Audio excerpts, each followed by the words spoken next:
आपण आता ठेच्यासाठी छानपैकी ठेच्यासाठी आपण हिरव्या मिरच्या किंवा लाल मिरच्या मिक्स मिरच्याचे आपण ठेचा बनवणार आहोत.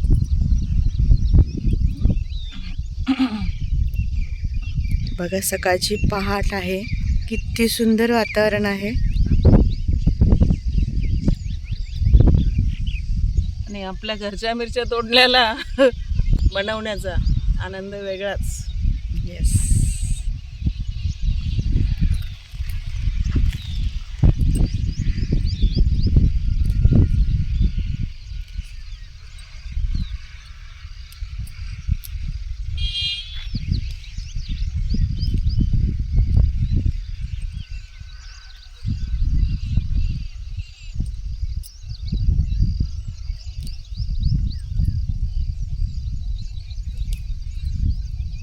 जास्त तिखट नाहीत, ह्या मीडियम तिखट आहेत. खूप तिखटवाल्या वेगळ्या असतात, हे लांब आहेत, जरा बारीक आहेत अशा पातळ, त्याच्यामुळे ह्या मीडियम आहेत तिखट. मिरच्यांना आता हिरव्या मिरच्या कमी राहिल्या, आपण शोधून शोधून काढतो.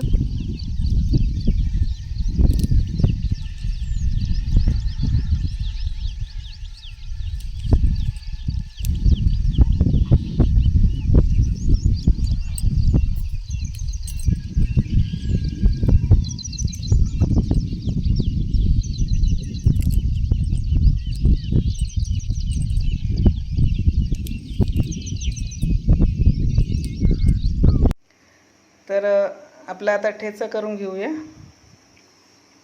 आपण हे शेतातनं मिरची तोडून आणली होती, त्याचा आता आपण ठेचा बनवून घेऊया.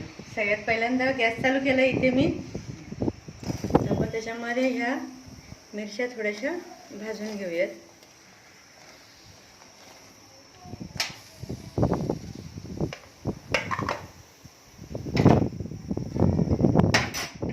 गॅस फास्ट ठेवून थोडंसं आता आपण हे तेल टाकून घेऊयात.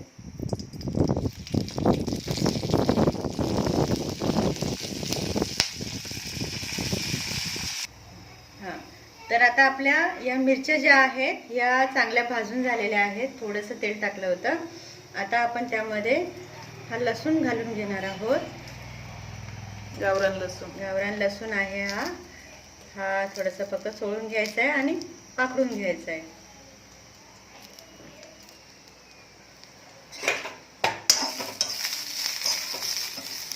तर आता आपण याला 1 ते 2 मिनिटं असं थोडंसं परतून घेणार आहोत. थोडंसं चांगलं भाजून घ्यायचं, म्हणजे आपला ठेचा जो आहे हा चांगला टिकतो.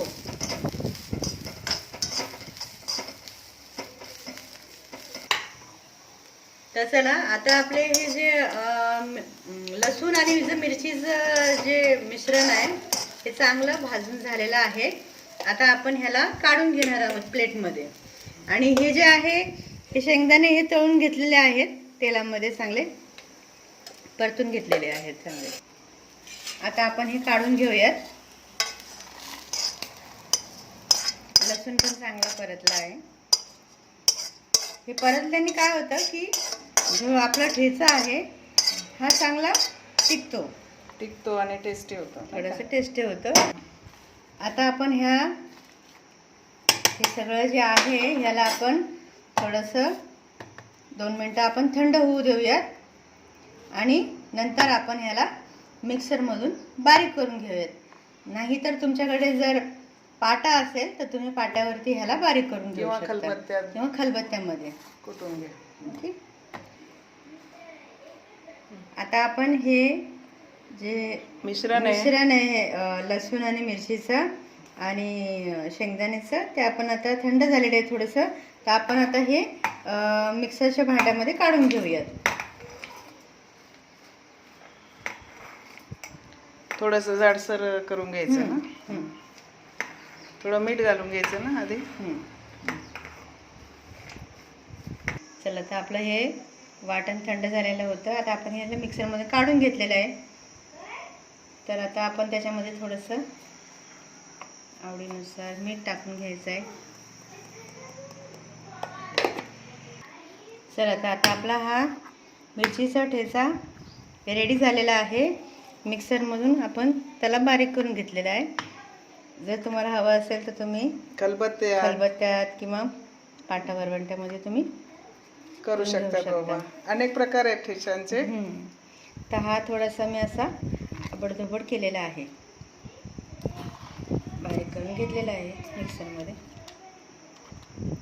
एखाद्या वेळेस भाजी नसेल किंवा मग वरण भात केलेलं असेल तर त्याला तोंडी लावायला पण चांगलं आहे, नाही का? आणि जर तोंडाला आपल्या चव नसेल तरी पण मग थोडासा ठेचा, चपाती, भाकरी त्याच्याबरोबर आपण खाऊ शकतो, नाही का? हो. तर आपला ठेचा जो आहे तो झालेला आहे. आणि आपला हा एकच उद्देश आहे की आपल्याला जे चांगल्या गोष्टी येतात बाबा, तर त्या आपण दुसऱ्यांना पण शिकवाव्यात किंवा दाखवाव्यात. हाच आपला शुद्ध भाव आहे. तर सर्वांनी हा ठेचा करून बघा. ठेचांचे अनेक प्रकार आहेत, तर एक एक प्रकार आम्ही दाखवू. तर आपल्या चॅनलला लाईक, शेअर, सबस्क्राईब जरूर करा. धन्यवाद सर्वांचे.